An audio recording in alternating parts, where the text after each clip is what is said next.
હાલો મિત્રો, કેમ છો બધાય? મજામાં? મિત્રો, આજે આપણે મસ્ત એવું કાચી કેરીનું અથાણું બનાવ્યું છે.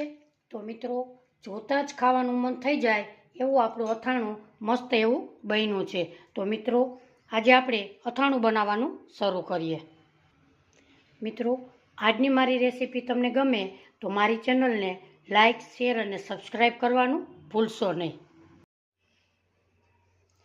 હાલો ફ્રેન્ડ્સ, કેમ છો બધાય? મજામાં? મિત્રો, આજે આપણે એકદમ સરસ મસ્ત અને ટેસ્ટી 1 મહિના સુધી સ્ટોર કરી શકાય એવું આપણે આજે અથાણું બનાવીશું.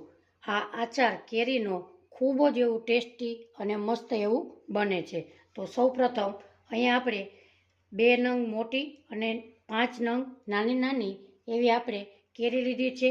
સાથે લસણ લીધું છે અને એની સાથે આપણે લીલા મરચાંનો ઉપયોગ કરવાનો છે. સૌપ્રથમ કેરી મરચાં એને આપણે ધોઈ અને સારી રીતે એને સૂકવવાના, અથવા તમે લૂછી નાખો તો પણ ચાલે, નહીંતર આપણું અથાણું તે ચીકણું બની જાય છે. તો સૌપ્રથમ આપણે મરચાં અને કેરીને આવી રીતે નાના નાના ટુકડામાં પીસ કરી લેશું.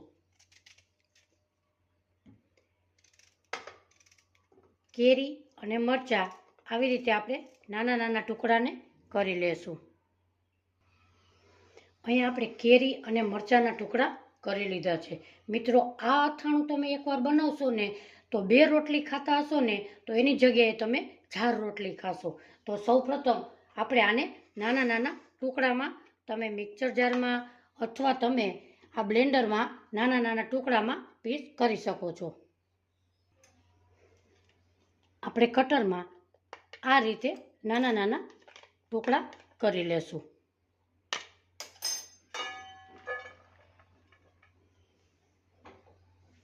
આવી રીતે અહીંયા આપણે કેરી અને મરચું અને લસણ એના આપણે ટુકડા કરી લીધા છે. હવે આપણે એક બાઉલમાં કાઢી લેશું. મિત્રો, આજની મારી રેસીપી તમને ગમે તો મારી ચેનલને લાઇક, શેર અને સબસ્ક્રાઈબ કરવાનું ભૂલશો નહીં. મિત્રો, આ અથાણું તમે એકવાર બનાવીને ખાજો, એકદમ ટેસ્ટી અને લાજવાબ બનશે. હવે આપણે તેમાં નાખશું 1 કપ જેટલું તેલ. તેલને આપણે ગરમ કરી લેશું. એક આપણે ગેસ ઉપર પેન મૂકીશું અને એમાં આપણે તેલને ગરમ કરી લેશું. તેલ હંમેશા ગરમ કરવાથી આપણું અથાણું એકદમ સરસ મસ્ત અને ટેસ્ટી એવું બને છે. તેલને આપણે ગરમ કરી લેશું. આપણું તેલ ગરમ થઈ ગયું છે. હવે આપણે ગેસની ફ્લેમ બંધ કરીશું અને આ તેલને આપણે 5 મિનિટ ઠંડુ થવા દેશું. ત્યાં સુધીમાં આપણે એક મસ્ત એવો મસાલો તૈયાર કરી લેશું. ગેસ ઉપર આપણે એક પેન મૂકીશું. પેનમાં આપણે 2 ચમચી ધાણા ઉમેરીશું, 1 ચમચી વરિયાળી નાખીશું, 1 થી 1.5 ચમચી તીખા, 10 નંગ જેટલા તીખા નાખીશું અને આપણે રાઈના દાણા ઉમેરીશું. હવે આપણે એમાં તમારે મેથી નાખવી હોય તો તમે નાખી શકો. હવે આપણે હલકું હલકું મસ્ત મીઠી સુગંધ આવે એવો આપણે રોસ્ટ મસાલાને કરી લેશું. આપણા મસાલા મસ્ત એવા રોસ્ટ થઈ ગયા છે. હવે આપણે ગેસની ફ્લેમ બંધ કરીશું અને આપણે આ મસાલાને એક પ્લેટમાં ઠંડુ થવા કાઢી લેશું. આપણા મસાલાને આપણે એક પ્લેટમાં કાઢી લીધા, એને આપણે ઠંડા થવા દેશું. આપણો મસાલો તૈયાર થઈ ગયો છે, ઠંડો થઈ ગયો છે. હવે આપણે એક મિક્સર જારમાં એને પીસી લેશું. દરદરો આપણે એને પીસી લેશું. મિત્રો, તમે આ રીતે એકવાર અથાણું કેરીનું બનાવશો, એકદમ સરસ ટેસ્ટી અને મસ્ત ઘરના બધાને ભાવે એવું આપણો આચાર મસાલો સરસ એવું અથાણું બનશે. હવે આપણે આને દરદરું પીસી લેશું. આપણો મસાલો દરદરો એવો પીસાઈ ગયો છે. હવે આપણે કેરીમાં મસાલો નાખી અને મિક્સ એવું સરસ તૈયાર કરી લેશું. સૌપ્રથમ અહીંયા આપણે કેરીના કટ કરેલા હતા એને આપણે લેશું. પછી આપણે એમાં આપણે મસાલો જે તૈયાર કરેલો હતો એ એમાં ઉમેરી દેશું.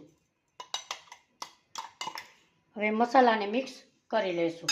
હવે આપણે મિત્રો આ અથાણું એકદમ સરસ સહેલી રીતે તમે બનાવી શકો છો. હવે આપણે નાખીશું અડધી ચમચી હિંગ, 1 ચમચી હળદર.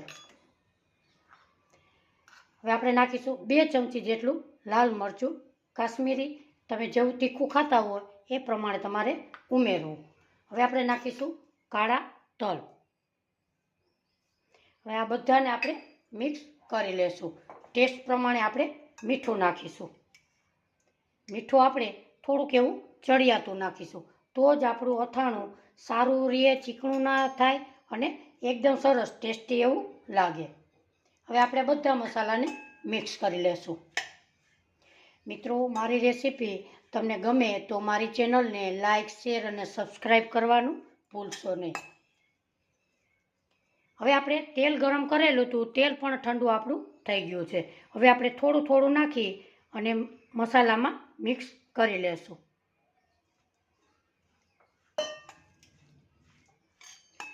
મિત્રો, આપણું અથાણું જોતાં જ ખાવાનું મન થઈ જાય એવું આપણું અથાણું ટેસ્ટી એવું બન્યું છે.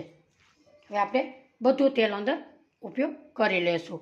જો મિત્રો તમારે 3 થી 4 મહિના સુધી સ્ટોર કરવો હોય ફ્રીજમાં, તો તમે તેલનો ઉપયોગ થોડોક અમારે વધારે કરવો.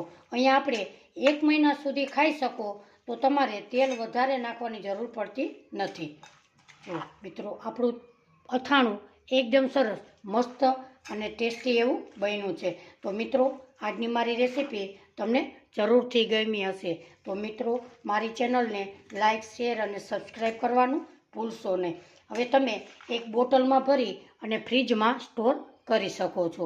તો મિત્રો, ફરી મળીશું એક નવી જ રેસીપી સાથે. ત્યાં સુધી મને રજા આપો.